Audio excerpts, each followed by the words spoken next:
महान सिकंदर भारत आया। उसने एक फकीर के हाथ में एक चमकती हुई चीज देखी। पूछा, क्या है? वह फकीर बोला, बताऊंगा नहीं, बता नहीं सकूंगा। यह राज बताने का नहीं है। लेकिन सिकंदर जिद पे अड़ गया। उसने कहा, हाथ में नहीं मानी, नहीं सीखा जीवन में कभी, जान कर रहूंगा। तो फकीर ने कहा, एक बात बता सकता हूं कि तुम्हारी सारी धन दौलत इस छोटी सी चीज के सामने कम वजन की है। सिकंदर ने तत्क्षण एक बहुत विशाल तराजू बुलाया और लूट का जो पास में सामान था, हीरे जवाहरात थे, सोना चांदी था, सब उस तराजू के एक पलवे पे चढ़ा दिया। और उस फकीर ने चमकदार छोटी सी चीज को दूसरे पलवे पे रख दिया। उस पे रखते ही फकीर का पलवा नीचे बैठ गया और सिकंदर का पलवा ऊपर उठ गया, ऐसे कि जैसे खाली हो। सिकंदर ठीक कहते हुए विभोर हो गया, झुका फकीर के चरणों में और कहा, कुछ भी हो, ना तो मस्तक हो, लेकिन राज मुझे कहो। फकीर ने कहा, राज कहना बहुत मुश्किल है, कहा नहीं जा सकता, इसलिए नहीं कह रहा हूं। लेकिन तुम झुके हो, इसलिए एक बात और बता देता हूं। एक चुटकी धूल उठाई रास्ते से और उस चमकदार चीज पर डाल दीजिए, और न मालूम क्या हुआ कि फकीर का पलवा एकदम हल्का हो गया और ऊपर की तरफ उठने लगा। सिकंदर का पलवा भारी हो गया और नीचे बैठ गया। स्वभाव था तो सिकंदर और भी चिकत हुआ। उसने कहा, ये मामला क्या है? तुम पहेलियों और पहेलियां बना रहे हो और उलझा रहे हो। सीधी सादी बात है, कहना है कह दो, न कहना हो न कहो।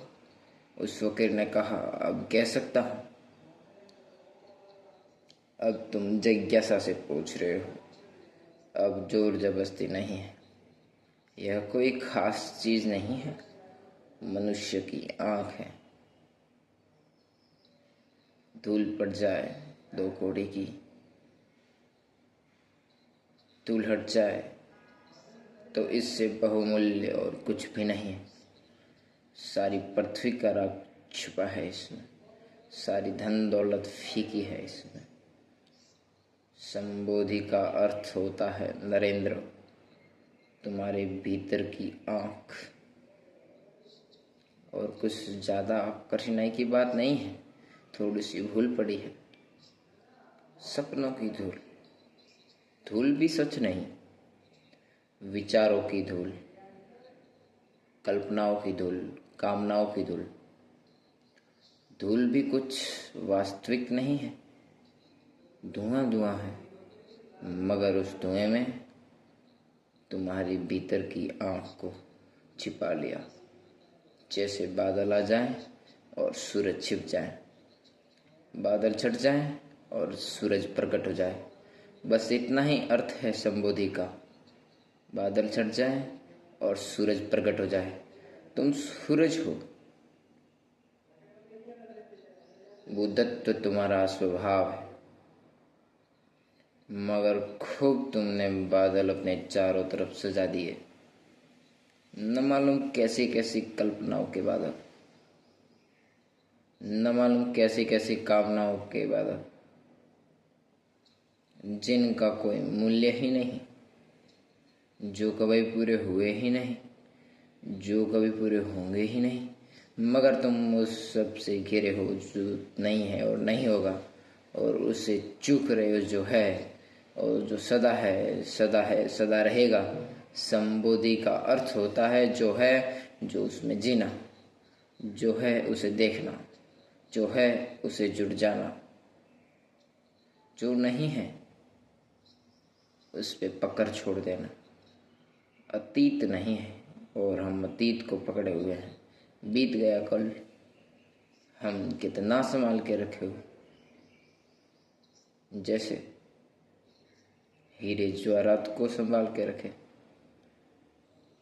राख है, अंगारा भी नहीं, सब बुझ चुका है। जैसे कोई लालच को ढोए, ऐसा हमारा अतीत है। और या फिर हम भविष्य की कामनाओं में उलझे हैं। 6 चिल्ली हैं हम, सोच रहे हैं ऐसा हो, ऐसा हो, ऐसा हो जाए।